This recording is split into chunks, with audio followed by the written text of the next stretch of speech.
UGC का मामला शांत होने का नाम नहीं ले रहा है। कोई उसके विरोध में आकर प्रदर्शन कर रहा है, कोई फेवर में। हमने कुछ दिनों से लगातार देखा है कि कैसे जो जनरल कैटेगरी के लोग हैं वो यूजीसी कानूनों के प्रति विरोध दर्ज करने के लिए सड़कों पर उतरे हुए थे। वहीं पर जो सुप्रीम कोर्ट है उसके बाद उसने स्टे लगा दिया गया था कि अभी यूजीसी के कानून है उसके ऊपर स्टे रहेगा, लेकिन अब उसके समर्थन के लिए यहाँ जंतर मंतर पर लोग इकट्ठा हुए हैं। मैं यहाँ मौजूद हूँ, मेरे पीछे एक बड़ी भीड़ आप देख सकते हैं जो यूजीसी कानूनों के समर्थन में यहाँ आए हुए हैं कि यूजीसी के कानून को हम इम्प्लीमेंट करवा कर रहेंगे। बात करने की कोशिश करेंगे, जानने की कोशिश करेंगे कि क्यों यहाँ इकट्ठा हुए हैं और क्या क्या उनके तर्क हैं। लाइक 500 या 600 हर साल ओबीसी स्टूडेंट के साथ होते हैं, या तो डिस्क्रिमिनेशन से वो जाते नहीं हैं, वो सुसाइड कर लेते हैं।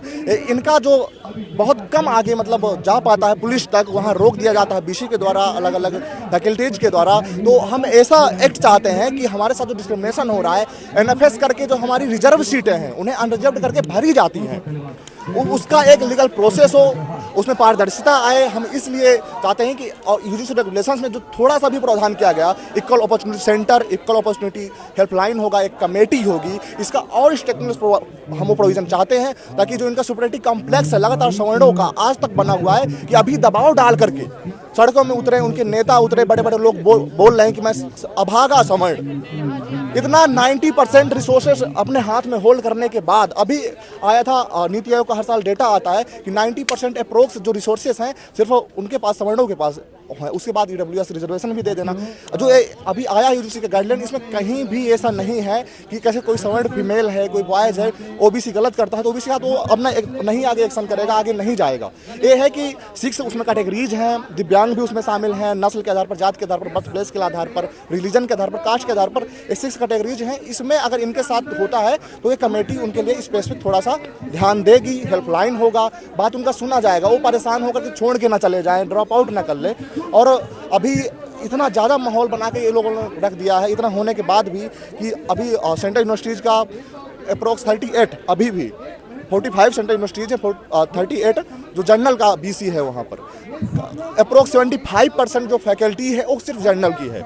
इसके बाद भी इन्हें डर लग रहा है कि अगर ये चीज़ें हो जाएंगी, थोड़ा सा इनको कमेटी बन जाएगी, हेल्पलाइन मिल जाएगा, एक तो सेंटर बन जाएगा, तो हमारे साथ बहुत गलत हो जाएगा।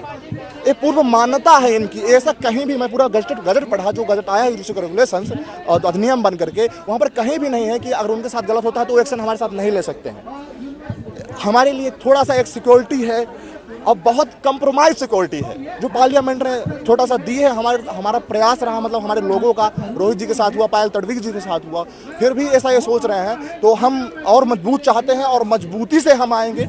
जो प्रोविजंस जो आए, जो बहुत ही मतलब सोच विचार के बाद में जो बहुत सारे मतलब जो स्टूडेंट्स चाहते हैं, जो एक डिमांड है कि रोहित एक्ट लागू हो, तो जिसमें यही बताते हैं कि किस तरीके से हमारे कैंपसेस में, पब्लिक यूनिवर्सिटीज़ में या कॉलेजेस में, स्कूल्स में जो जातिगत हिंसाएं जो होती है, जो जातिगत डिस्क्रिमिनेशन जो होता है, कैसे स्टूडेंट्स को अलग ट्रीट किया जाता है, कैसे जो हमारे प्रोफेसर्स हैं उन्हें अलग ट्रीट किया जाता है, तो इसमें रोक लगाई जाए। ऐसे मेजर्स, ऐसे प्रोविजंस यूनिवर्सिटीज़ एस्टैब्लिश करें।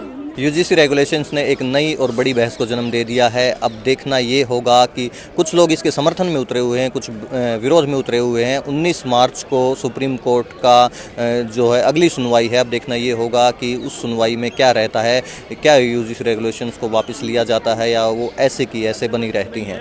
ऐसी खबरों के लिए आप हमारे साथ बने रहिए। मैं विकास जुलाना, आप देख रहे हैं पंजाब केसरी.com।